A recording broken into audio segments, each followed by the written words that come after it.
نماز پڑھنے والے اگر نماز کی روح سے آشنا ہو جائیں کہ یہ محض اوپر نیچے ہونے کی مشق نہیں ہے، بلکہ یہ اللہ کے حضور اپنی نیازمندی کا اظہار ہے، اپنے عجز کا اظہار ہے، تو پھر نماز ان کو وہ مقام دیتی ہے اور وہ شعور بخشتی ہے کہ جو بے نمازی کے نصیب میں کہاں۔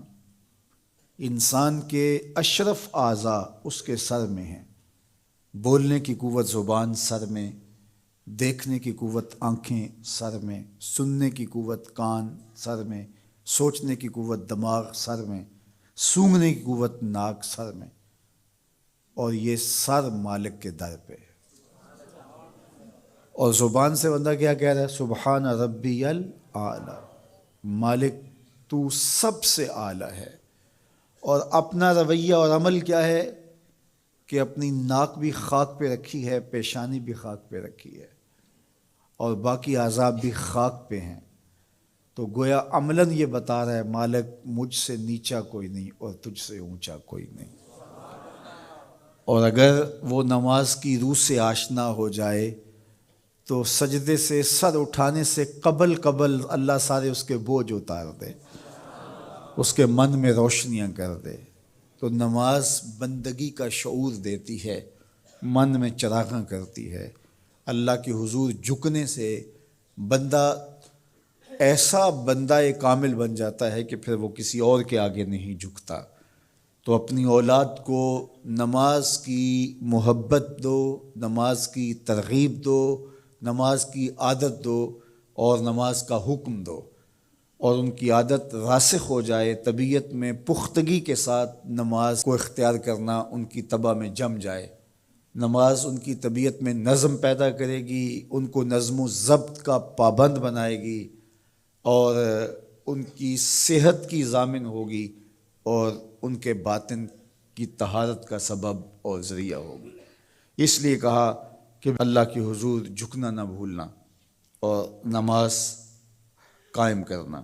نماز کا تعلق اپنے آپ سے ہے کہ وہ اپنے آپ کو سنوارتا ہے، تقرب اللہ کے لیے اس کی اپنی عملی کوشش ہے۔ بندے اور خدا کا ایک ربط ہے نماز۔ اسی طرح یہ خیال کہ میرا مالک مجھے دیکھ رہا ہے، اس سے بھی تہذیب نفس ہوتی ہے، باطن کی تربیت ہوتی ہے۔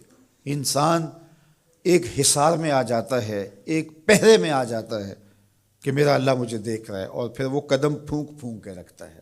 وہ اچانک لوگ بیٹھے ہوئے ہوں نا، تو آج کل یہ سوشل میڈیا کا زمانہ ہے، تو کوئی کیمرہ سیدھا کر لے تو ایک دم مرتب ہو جاتے ہیں، اس لیے کہ اب ہماری تصویر آنے والی ہے۔ یا کوئی کسی کو کہے کہ جناب آپ لائیو جا رہے ہیں، تو وہ بالکل اپنی حرکات سکنات منظم کر لیتے ہیں، کپڑے سیدھے کرنے لگ جاتے ہیں، اس لیے کہ ہم لائیو جا رہے ہیں۔ وہ لائیو چاہے 5 آدمی دیکھ رہے ہوں، چاہے 10 آدمی دیکھ رہے ہوں، لیکن پھر بھی چونکہ ہم لائیو جا رہے ہیں تو اپنی حرکات سکنات مرتب کر لیں گے، منظم ہو جائیں گے۔ اور جب یہ یقین ہو کہ میرا اللہ مجھے دیکھ رہا ہے، یہ ساری حرکتیں وہاں لائیو جا رہی ہیں، تو پھر دل میں برا خیال بھی آنے لگے گا تو اس کو روکیں گے کہ میرا اللہ تو دیکھ رہا ہے۔